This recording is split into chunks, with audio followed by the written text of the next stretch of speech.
महाभारत में भक्तगणों आज आपको राजकुमार वसुमान को एक ऋषि का धर्म विषयक उपदेश देना, यह कथा मैं आज को सुनाऊंगा महाभारत में। भक्तगणों आज को ध्यानपूर्वक सुनाएं और इस चैनल को लाइक करें, सब्सक्राइब जरूर करें। कथा सुनाएं। भीष्म जी कहते हैं, युधिष्ठिर, एक समय की बात है, जनक वंश का राजकुमार वसुमान शिकार खेलने के लिए एक निर्जन वन में गया। वहां उसने भृगु के वंश में उत्पन्न हुए एक वनऋषि को देखा जो पास ही बैठे हुए थे। वसुमान ने निकट जाकर उनके चरणों में सिर रखकर प्रणाम किया और फिर उनकी आज्ञा लेकर इस प्रकार प्रश्न किया, भगवान, इस नाशवान शरीर में काम के अधीन होकर रहने वाले पुरुष का इस लोक और परलोक में किस उपाय से कल्याण हो सकता है?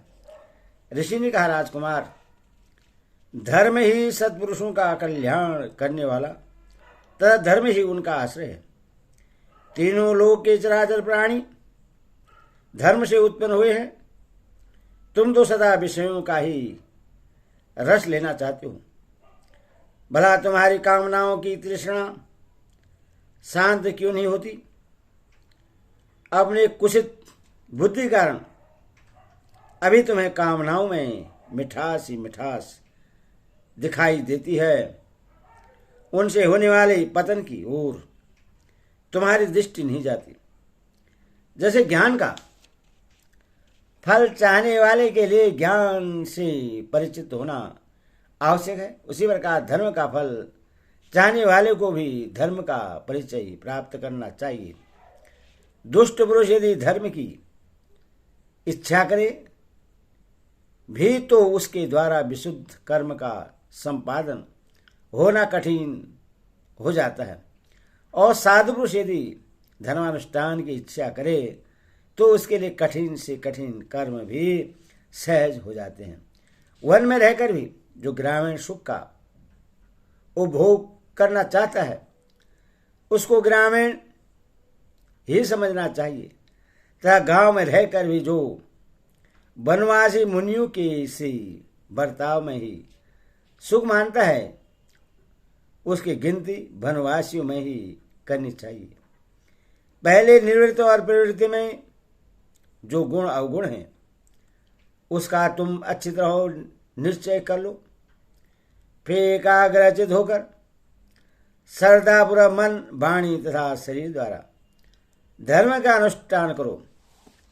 प्रतिदिन नियम और पवित्रता का पालन करते हुए अच्छे देश और काल में साधु पुरुषों को प्रार्थना और सत्कार पूर्वक अधिक से अधिक दान करना चाहिए और उनमें दूर दृष्टि नहीं रखनी चाहिए। शुभ कर्मों के द्वारा प्राप्त हुआ धन सत्पात्र को अर्पण करना चाहिए। क्रोध त्याग कर दान देना चाहिए। देने के बाद पश्चाताप अथवा ज्ञान का बखान नहीं करना चाहिए। दयालु, पवित्र, जितेंद्रीय, सत्यवादी, सरल, योनि और कर्म से शुद्ध भेद वेदा ब्राह्मण ही दान के लिए उत्तम पात्र है। अपनी ही जाति के उत्तम कुल में उत्पन्न हुई पति द्वारा सम्मानित पतिव्रता स्त्री उत्तम योनि मानी गई है। इसी प्रकार के वे यजुर्वेद और श्यामवेद का विद्वान होकर सदा 6 कर्मों यजन, याजन, अध्ययन, अध्यापन, दान और प्रतिग्रह का अनुष्ठान करने वाला ब्राह्मण कर्म से शुद्ध एवं उत्तम पात्र बताया गया है। इस प्रकार देश, काल और पात्र का विचार करके दिए हुए दान से धर्म होता है, और देश काल आदि का विचार न करने पर पात्र और क्रिया की विशेषता से वही दान दाता के लिए अधर्म के रूप में परिणत हो जाता है। जो मनुष्य अपने दोषों का नाश करके धर्म का आचरण करता है उसको धर्म परलोक में सुख पहुंचाता है। सभी प्राणी के मन में अच्छे और बुरे विचार रहते हैं। मनुष्य को चाहिए कि चित्त को अशुभ विचारों की ओर से हटाकर शुभ विचारों में लगावे। अपने वर्ण और आश्रम के अनुसार सबके द्वारा सब जगह किए जाने वाले सब प्रकार के कर्म का आदर करें। तुम भी अपने धर्म के अनुसार जिस कर्म में अनुराग हो उसका अच्छा अनुसार पालन करो। मन को स्थिर करो, बुद्धिमान और शांत बनो और प्रज्ञा पुरुषों के समान आचरण करो। जो सत्पुरुष का संग करता है उसे उन्हीं के प्रताप से अच्छे उपाय की प्राप्ति हो सकती है। जो इस लोक और परलोक में भी कल्याण करने वाला हो। धीरती मन की स्थिरता ही कल्याण का मूल है।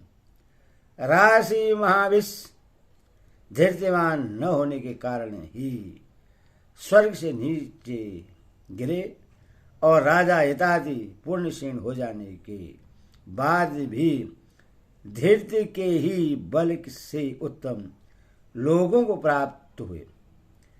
तुम भी धर्म के एवं तपस्वी विद्वानों की सेवा करो।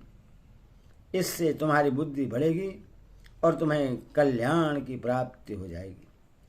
मुनि के इस उपदेश को सुनकर राजकुमार वसुमान ने अपने मन को कामनाओं से हटाकर धर्म में लगा दिया। हरि ओम तत्सद, हरि ओम तत्सद, हरि ओम तत्सद।